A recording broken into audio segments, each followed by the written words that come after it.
Have you ever stood by the sea and felt its power, its mystery? Imagine being born to rule that vast blue kingdom, but instead waking up in a glass box, no family, no freedom, and no future.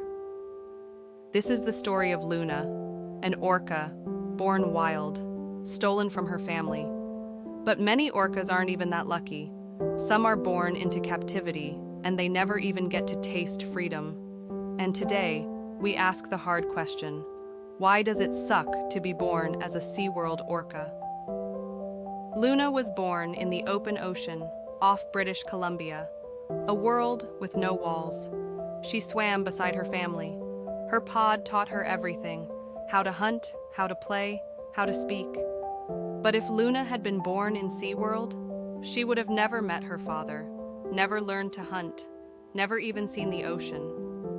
Captive-born orcas are taken from their mothers early or moved between parks like property.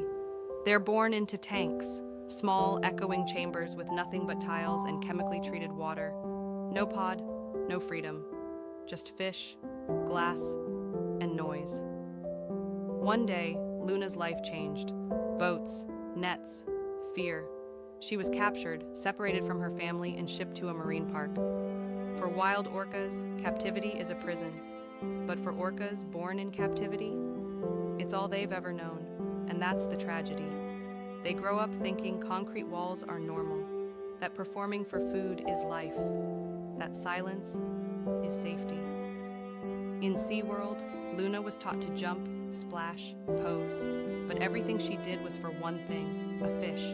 Every flip, every bow, every scream of the crowd meant she earned food. If she didn't perform, no food.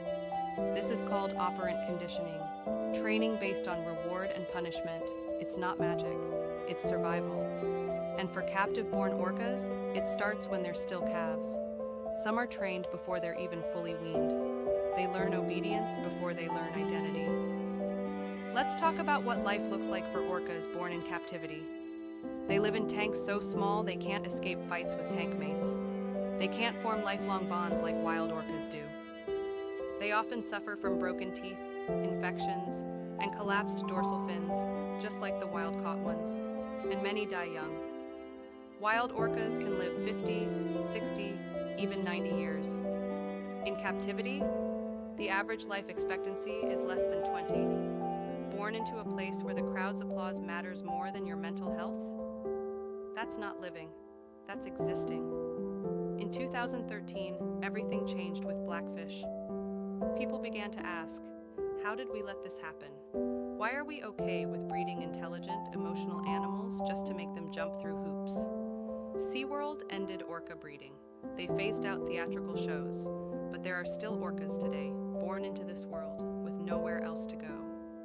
The good news? A better way exists. Sea sanctuaries, places where captive orcas can live in the ocean again. Still cared for, but free to swim in real currents, to hear real waves, to feel the sun, not just stadium lights. It's not perfect, but it's better, it's dignity, it's choice, and it's something no tank will ever offer.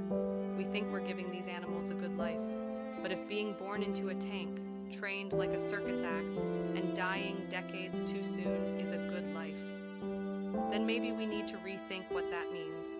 Orcas aren't here to entertain us. They're here to live, to love, to roam the seas. So the next time you see an orca behind glass, remember this: they weren't born to perform. They were born to be free, and no orca should ever be born just to survive in a stadium. The sea, once it casts its spell, holds one in its net of wonder forever. Jacques Cousteau.